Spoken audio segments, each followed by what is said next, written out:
खुलुमबाय नोंथांमोनखौ आंनि बwhwisri बर' रादाबाव बयखौबो बरायनानै लाग्रोनाय जाबाय। दिनै 2023 मायथाइनि 4 सेप्तेम्बर नोंथांमोननि थाखाय गोदान भिडिअ लाबोबावबाय। अन्नानै भिडिअखौ जोबजासे नायलांदो। मैया सा 514 बिजाथिफोरनो गोदानै साख्रिनि थिसनलाइ होनाय जायो। आसामनि गिबि मन्थ्रिया एके कार्ड अफ नाम्बार मोनदोंमोनब्लाबो बिथांमोना साख्रिखौ मोनाखैमोन। नाथाय मैया लांदां जाना थानायनि थाखाय साख्रिखौ होयो। दासिम गासै 87,402नो होनाय जाबाय साख्रिखौ। आगोलावनो बिथाङा 1 लाखनो साख्रि होगोन होननानै बुंदोंमोन आरो 13,000नो होनो हाब्लानो गावनि बिबाना जोबो होनना बुंनानै 13,000नो सोलाय 1 बोसोरावनो 22,000नि बारा साख्रिनि फोसावलाइ ओंखारगोन होननाबो फोरमायथियो बिथाङा। आरो बेबादिनो बोसोरफ्रोमबो रोंगौथि गोनांफोरनो साख्रि होनाय जागोन होनना रोखा खालामना होयो। बे दानाव 5,000नि खाथियाव साख्रिनि फोसावलाइ फैगोन होनना रोखा खालामना होयो गिबि मन्थ्रिया। बे दानाव मोननैसो साख्रिनि फोसावलाइ फैयाब्ला अक्ट'बरनि गिबि सप्तानि गेजेराव फैगोन होननाबो रोखा खालामना होयो। गिथाव बाथाव सारन्थाइ गावदों। बे सारन्थाइ गावनायजों गोबां सुबुंफोरानो अबथिरा जिउ गोमानांगौ जादों। उरिष्या रायजोनि गासै गं 6 जिल्लाफोराव गोबां अखा हानायनि जाहोनाव सारन्थाइ गावनायजों गासै 10 सुबुंफोरा अबथिरायै जिउ गोमादों। खुर्दा जिल्लायाव 4 थैदों, बलांगिर जिल्लायाव 2 थैदों, आंगुर जिल्लायाव 1 थैदों, बन जिल्लायाव 1 थैदों, जगतसिंहपुर जिल्लायाव 1 थैदों आरो डेनखानालाव 1 थैदों। बे गं 6 जिल्लायाव सारन्थाइ गावनानै दुखुनांथावै सुबुंफोरनि जिउ गोमाबाय। आइजो सिखाव हमनो हाबाय। थांनाय माखासे साननिफ्रायनो बाक्सानि लाबदांगुरि आउटप'स्टनि ओनसोलाव दैनि मटर, बोरमा, मोसौ बायदि बायदि गोमागासिनो दङमोनब्लाबो पुलिसआ सिखावनि थं नागिरना दिहुननो हायाखैमोन। थांनाय मोनायाव लाबदांगुरि गामियाव पुलिसआ डिउटि खालामबाय थानाय समाव सासे आइजो सिखावखौ हमनो हायो। बे आइजोजों लोगोसे पुलिसआ गंसे एल्ट्र' गारिबो हमनो हायो। हमजानाय गारिनि नाम्बारा AS 01FH 3135। सिखावा गासै 3मोन, नाथाय 2 सिखावा खारग'लांनो हायो। आइजो सिखावनाव गोबां मिथिनो थाखाय लाबदांगुरि पुलिसआ दायो गोबां सोंलु खालामनाया सोलिगासिनो दं।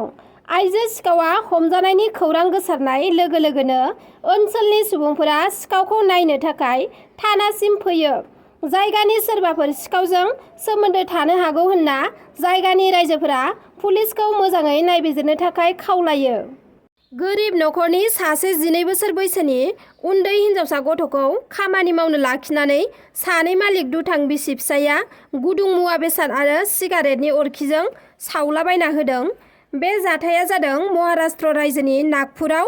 सासे 12 बोसोर बैसोनि हिनजावसा गथ'खौ खामानि मावनो लाखिना बिगोमा सानैया सानब्रैसिम थाला मारिनानै गालांना गावसोर बहाबा थाङो आरो गथ'नि खामानि मावनाया माबाफोर गोरोन्थि जायोब्लाथाय गथ'नि मोदोमाव सिगारेटनि अरखिजों सावना होनायजों लोगोसे ओंखाम ओंख्रि संग्रा गुदुं मुवा बेसादफोरखौ मोदोमाव होनानै इनाय खालामबोगासिनो दंमोन आरो हिनजावसानि आथोनावबो गोबां जोखोम जानाय सिनफोर मोननाय जादों।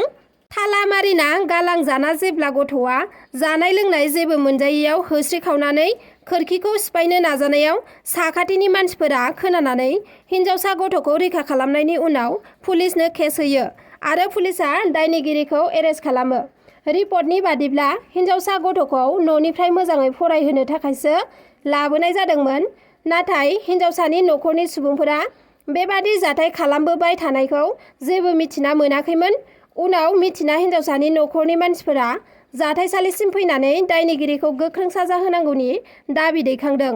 हमजानाय दायनिगिरि मालिक फिसायनि मुङा आहमेद खान 39 बोसोर बैसोनि आरो बिसिनि मुङा जाबाय हेना 22 बोसोर बैसोनि। फिसाय आहमेद खानखौ दायो पुलिसआ एरेस्ट खालामनाय जाबाय आरो जाथायनि सायाव गोथौयै नायबिजिरनाया सोलिगासिनो दङ। जोखोम खालामजानाय हिनजावसा गथ'खौ दायो देहा फाहामसालियाव फाहामथाय होगासिनो दङ। पन्चायत बिसायख'थिनि समा खाथि सफैनायनि समावनो जनाइनि राजाखाना गामि पन्चायतनि मावखुलिखौ बुफायदों सासे लाइमोना।